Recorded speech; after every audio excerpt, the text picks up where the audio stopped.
Okay, so we're gonna look into example 4.5. We want to find the Fourier series of impulse train. So you are given impulse train, something like this, and then you need to find the Fourier series. So those are the three forms: coefficient, exponential, and combine the trig form. So the first, as we saw in the previous example, we need to find the x of t. So x of t is going to be delta t minus k. As you can see, we changed the k value, which is the constant. We can go from negative infinity to positive infinity. Our x of t is summation k is from negative infinity to positive infinity and delta t minus k. Now, when you plug into the c of k form, so I plug in this whole thing inside of the integral and times e to the negative j k omega naught t. Then within the one period, we're just looking at the one period. So this is overall all of this train, the impulse train, that we can describe as a negative infinity to positive infinity delta t minus k. But when we just looking at the one fundamental period, so that's why we have t2, t naught, right? So in the original, we have 1 over t, but now we said 1 over t naught, we are looking at only one interval. And we can just use any interval, but the delta t is in the middle. When we let inside of the parenthesis equals to 0, t equals to 0, that's the one spike. Then we learn from chapter 2, integral negative infinity to positive infinity f of t times delta t minus t naught dt. We're going to let inside of the parenthesis equals to 0 for the delta function, and we're going to plug that value into f, the given function. That's our answer. So we're going to apply the exact same rule in here. Then we're going to let that equals to 0, which is t equals to 0, plug it into the other one. When you substitute t equals to 0, now we're going to have just 1 over t naught. So that's the coefficient form for 1 over t naught. And then when you plug it in c of k, that's our exponential form. And then when you plug it into here, we have 2 over t naught cosine k omega naught t. That's the combined trig form. Yeah, summation is for all. But just like the previous example, we're going to just look at the one fundamental period. You can just pick only one out of any of those. So that's why I go from here to just pick delta t, because that's the easiest one. Okay, so the third signal is going to be rectangular pulse. So you are given this rectangular pulse train. Now we want to find those three different forms. First, the coefficient forms is given like this. Again, we need to find the x of t, right?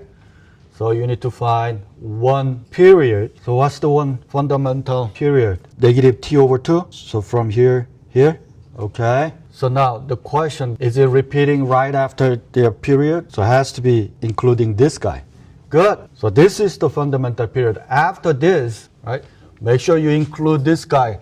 After this, just copy and paste, right? So that's how we identify the fundamental period. So this is just a sneak preview. We're going to get to answer the sinc function. Okay, so x of t is going to be x of 0 from negative t over 2 to positive t over 2, and also 0 from t over 2 to t. And then we're going to use that. So we're going to have negative t over 2 to positive t over 2, x of 0 e to the negative jk omega naught t.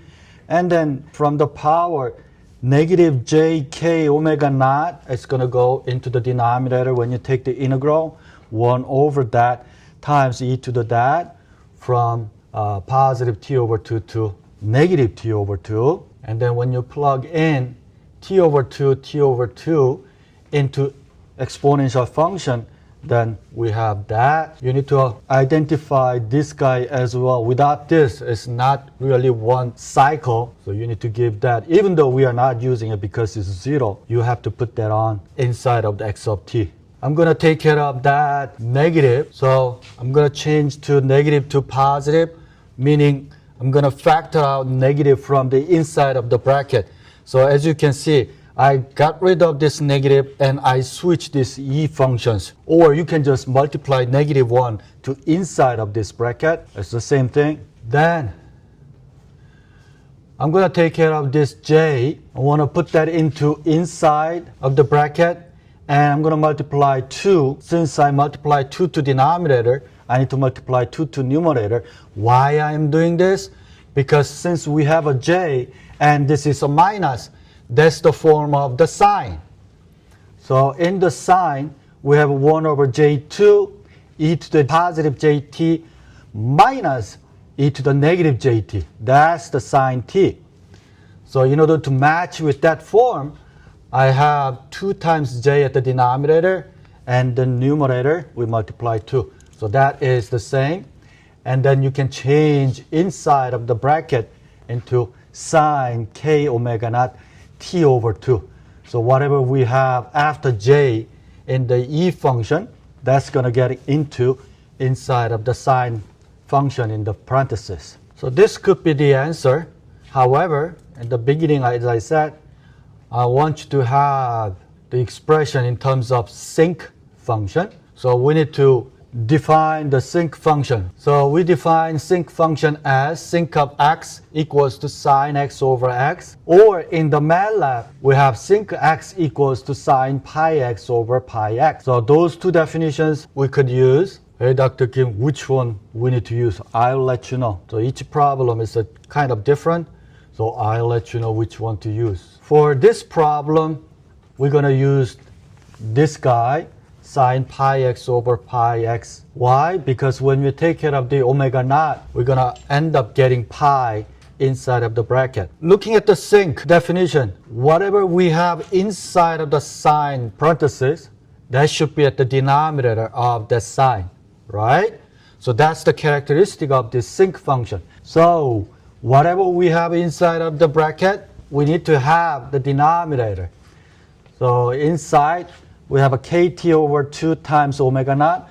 So exactly the same thing. I'm going to put it at the denominator. That means we have to multiply the exact same thing for the numerator as well. Then I'm going to use omega naught equals to 2 pi over t naught. So anywhere we see omega naught, we multiply that. Then we end up getting something like this. And then our c of k is now x naught times t over t naught, and simply sinc kt over t naught. So once we have c of k, we're going to put it into this as a coefficient, exponential, and combine the trig form. So the coefficient form, we just got it, and exponential form, you substitute c of k.